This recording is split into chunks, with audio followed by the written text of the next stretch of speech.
बातमी कोकणातली आहे, कारण कोकणात थंडीची चाहूल लागली आहे। सिंधुदुर्ग जिल्ह्यात आज सकाळीच धुकं आणि थंडी पडू लागलेली आहे। दिवाळी सणात कोकणात धुकं आणि थंडी ही नेहमीच असते। याही वेळी आपण ही कोकणातली दृश्य पाहतोय। सर्वत्र धुक्याची चादर ही पाहायला मिळतीये। सिंधुदुर्गातली ही दृश्य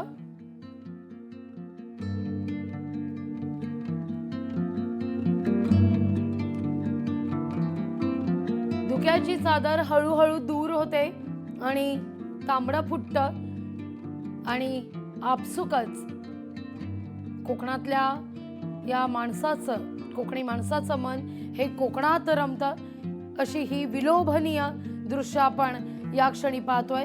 सिंधुदुर्गातली सर्वत्र दाट धुक्याची चादर, हिरवाईनं नटलेला निसर्ग आणि हळूहळू फुटत असलेलं हे तांबडं।